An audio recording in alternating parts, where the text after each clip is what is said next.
there are a lot of different places to find money. As Jeff said, there are three types of risks: team risk, market risk, and technology risk. And my wife used to be in the real estate business. She sold homes, and the thing that she always taught me to look for is location, location, location. And as you heard from Jeff, the thing that you need to focus on is the team, and the team. Who are the people doing the plan? So whether you raise money from angels, or from the venture community, or from the government, or from friends and family, it's important to really put together a terrific team. That's the one thought that I think needs to be prevalent. When we did our first company, we raised money from friends and from family. My partners took second mortgages on their homes to fund a company. It was an Ethernet switching company that we started in the 92, 93 timeframe. And the way we supplemented the credit card funding and the money that we got from friends and family was by doing contract engineering work for a company that was in the market that was adjacent to the market we were going after. My partners and I had all worked at Digital Equipment Corporation, which you may remember, DEC. And we were in the networking group. We left DEC and we decided we were going to start an Ethernet switching company. And at that point, that was a good market opportunity. And we weren't sure how we were going to get the funds we needed to develop the chips that we had to develop in order to be successful doing this Ethernet switching company. So we decided to find a partner. In this case, it was LSI Logic. And LSI Logic had my partners design Ethernet chips that they would sell under their name. And for that work, they gave us funding that we used to develop chips. And that's a good source of funding that we found to be very successful. We then later sold a portion of the company to other partners that we felt would be in need of our technology. And that funding allowed us to develop a complete product, which we then sold to another company and had a pretty good liquidity event. So one source of funds that is an opportunity for you is to do work like we did, try to find a corporate partner and do some funding that way. I also worked in a company in 2001, which, as it turns out, was an environment that's very similar to the environment right now if you're trying to raise capital to do a startup. And the company there was a company that was doing work on a security product.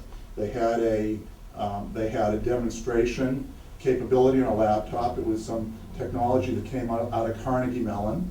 And their technology, as I said, was surveillance technology that allowed you to separate foreground and background motion in people and cars and so forth. And it was very difficult at that time, just as it is now, to raise funding from the venture community.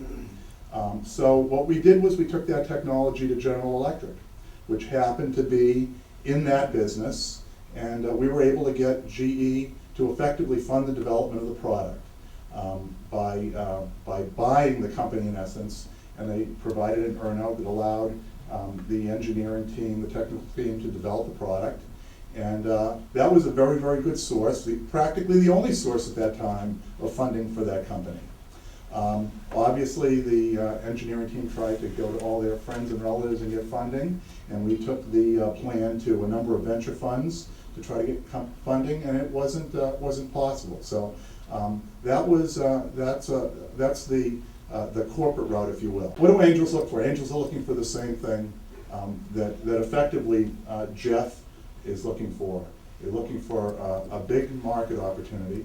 They're looking for an opportunity where if you're not able to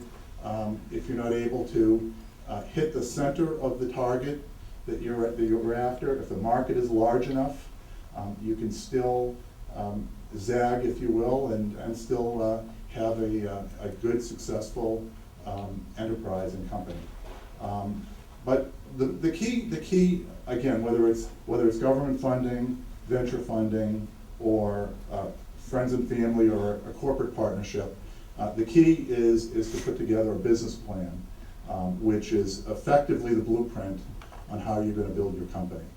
The blueprint is very important because whether you're going to your friends or your family, you're effectively telling the investors how you're going to go about building your company.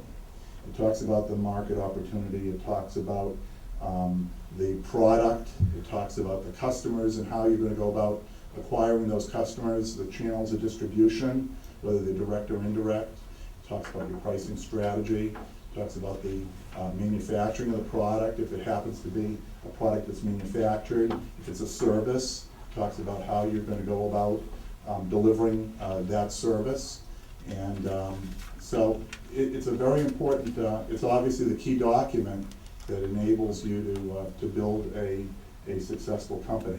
Now, as far as where to go about, how to go about raising money from friends, from family, from informal sources, there are a number of communities, informal angel communities around town and around the state. You may have heard of the Common Angels. They get together in Boston on a fairly frequent basis, and they listen to entrepreneurs who have plans. On Cape Cod, there's a group called the Bay Angels. They get together once every 6 weeks or so in New Seabury. Generally, their breakfast meetings. Again, those meetings are to listen to entrepreneurs who have business plans. There are a lot of university forums that allow for opportunities to raise money. Worcester Polytech has a forum that is managed by a fellow named Jack Manning, and you can go to that website. Jack, I believe, has a website.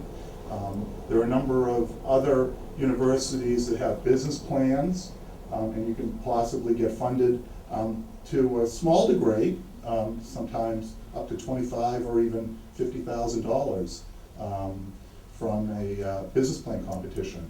I'm working with a company now that actually won $25K through a successful business plan competition, and that was enough to more or less get the company started. A lot of universities have these, and Paul, I suspect you're pretty familiar with all the business plans that are. I have a big long list of them. Yeah, there's a long list of them. So it's not friends and family, but it's more or less an informal opportunity to get funded. But Yes. Can you tell the audience in your mind what the amount of money that people are generally looking for when they approach an angel versus a venture capitalist? Not everybody in the audience may know that. Sure. I think it varies. It really does. Venture funding, and I know that's Jeff's expertise, but venture funding varies depending on the stage of the business, and depending on a lot of different factors. It takes the same amount of work for a venture investor to fund a company if they're looking to fund it with $10 million as it does with $1 million. So there are some firms that will focus on the seed stage, and the seed stage could be up to $500,000, let's say, $250,000 to $500,000. So, and I think generally speaking, you can there are a lot of resources to find to determine who that might be. There's a money tree survey that's published by PricewaterhouseCoopers, which is a very good source for information. It generally lists the deals that have been funded in previous quarters and years. It used to be published on a quarterly basis in detail in the Globe. I haven't seen it though, probably for about 9 months. They just publish an executive summary that talks about the trends. But that PricewaterhouseCoopers money tree survey is a good source that I think would be helpful.